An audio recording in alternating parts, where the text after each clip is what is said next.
for the barbaric attacks on this beautiful city. We stand united in solidarity, not only to deliver justice to the terrorist network responsible for those attacks, but to protect our people and uphold the enduring values that keep us strong and keep us free. And we salute the people of Paris for insisting this crucial conference go on. An act of defiance that proves nothing will deter us from building the future we want for our children. What greater rejection of those who would tear down our world than marshaling our best efforts to save it?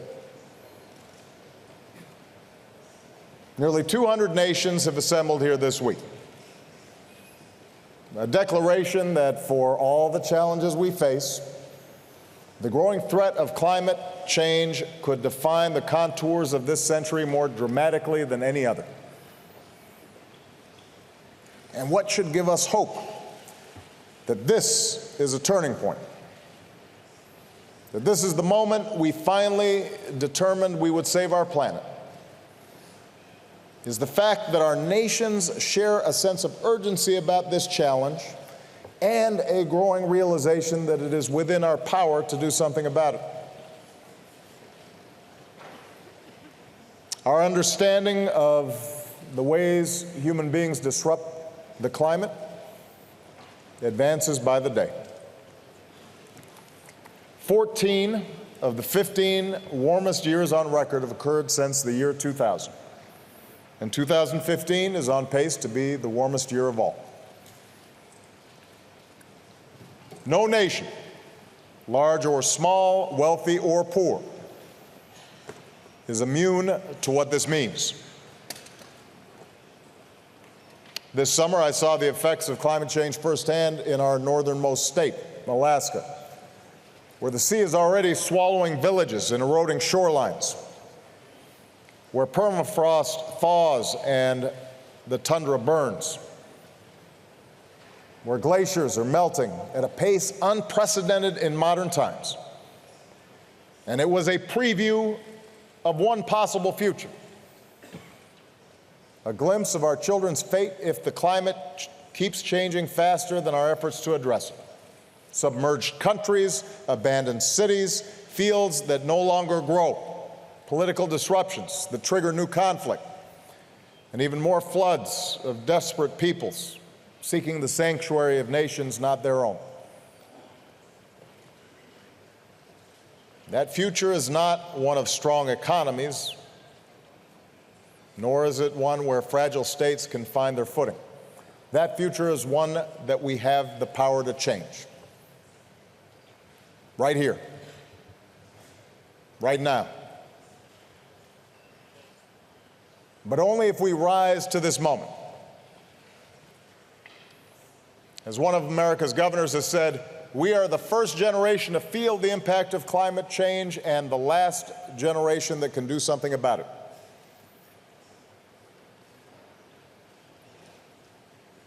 I've come here personally as the leader of the world's largest economy and the second largest emitter to say that the United States of America not only recognizes our role in creating this problem, we embrace our responsibility to do something about it. Over the last 7 years, we've made ambitious investments in clean energy and ambitious reductions in our carbon emissions. We've multiplied wind power threefold, solar power more than 20-fold, helping create parts of America where these clean power sources are finally cheaper than dirtier conventional power. We've invested in energy efficiency in every way imaginable. We've said no to infrastructure that would pull high-carbon fossil fuels from the ground. And we've said yes to the first ever set of national standards limiting the amount of carbon pollution our power plants can release into the sky. The advances we've made have helped drive our economic output to all-time highs and drive our carbon pollution to its lowest levels in nearly 2 decades. But the good news is this is not an American trend alone. Last year, the global economy grew while global carbon emissions from burning fossil fuels stayed flat. And what this means can't be overstated. We have broken the old arguments for inaction. We have proved that strong economic growth and a safer environment no longer have to conflict with one another. They can work in concert with one another. And that should give us hope.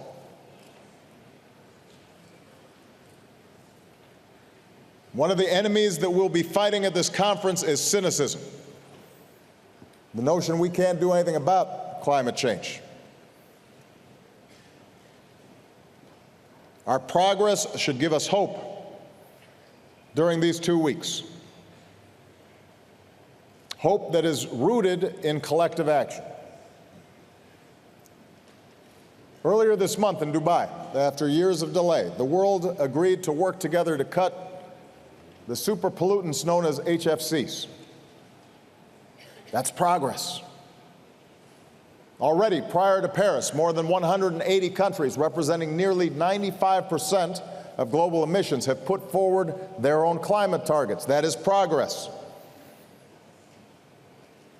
For our part, America's on track to reach the emissions targets that I set 6 years ago in Copenhagen. We will reduce our carbon emissions in the range of 17% below 2005 levels by 2020.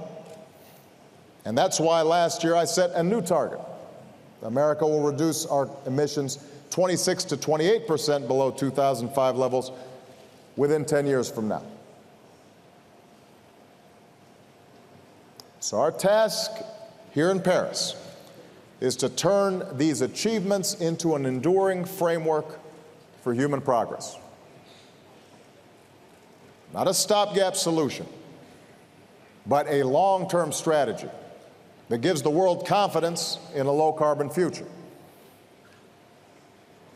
Here in Paris, let's secure an agreement that builds in ambition, where progress paves the way for regularly updated targets.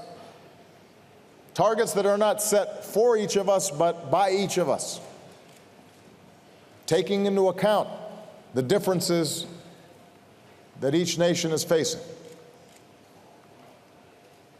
Here in Paris, let's agree to a strong system of transparency that gives each of us the confidence that all of us are meeting our commitments.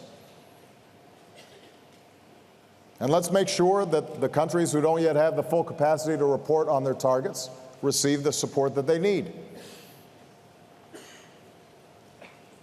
Here in Paris, let's reaffirm our commitment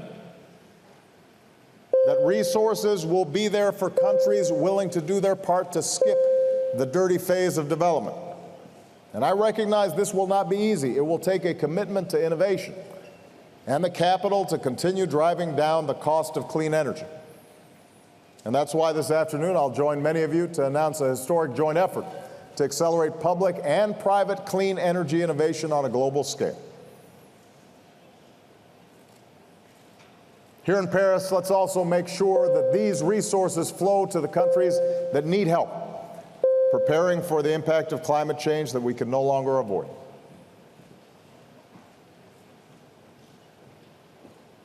We know the truth that many nations have contributed little to climate change, but will be the first to feel its most destructive effects. For some, particularly island nations whose leaders I will meet with tomorrow, climate change is a threat to their very existence. And that's why today, in concert with other nations, America confirms our strong and ongoing commitment to the Least Developed Countries Fund. And tomorrow we'll pledge new contributions to risk insurance initiatives that help vulnerable populations rebuild stronger after climate-related disasters. And finally, here in Paris, let's show businesses and investors that the global economy is on a firm path towards a low-carbon future. If we put the right rules and incentives in place, We'll unleash the creative power of our best scientists and engineers and entrepreneurs to deploy clean energy technologies and the new jobs and new opportunities that they create all around the world. There are hundreds of billions of dollars ready to deploy to countries around the world if they get the signal that we mean business this time. Let's send that signal. That's what we seek in these next 2 weeks. Not simply an agreement to roll back the pollution we put into our skies, but an agreement that helps us lift people from poverty without condemning the next generation to a planet that's beyond its capacity to repair. Here in Paris, we can show the world what is possible when we come together, united in common effort and by a common purpose. And let there be no doubt, the next generation is watching what we do. Just over a week ago, I was in Malaysia, where I held a town hall with young people. And the first question I received was from a young Indonesian woman. And it wasn't about terrorism, it wasn't about the economy, it wasn't about human rights, it was about climate change. And she asked whether I was optimistic about what we can achieve here in Paris and what young people like her could do to help. I want our actions to show her that we're listening. I want our actions to be big enough to draw on the talents of all our people, men and women, rich and poor. I want to show her passionate, idealistic young generation that we care about their future. For I believe, in the words of Dr. Martin Luther King Jr., that there is such a thing as being too late. And when it comes to climate change, that hour is almost upon us. But if we act here, if we act now, if we place our own short-term interests behind the air that our young people will breathe and the food that they will eat and the water that they will drink and the hopes and dreams that sustain their lives, then we won't be too late for them.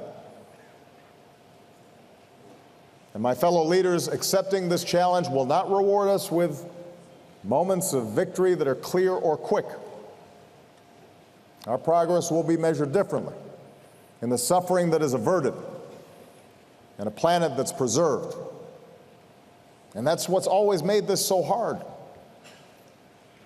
Our generation may not even live to see the full realization of what we do here, but the knowledge that the next generation will be better off for what we do here. Can we imagine a more worthy reward than that?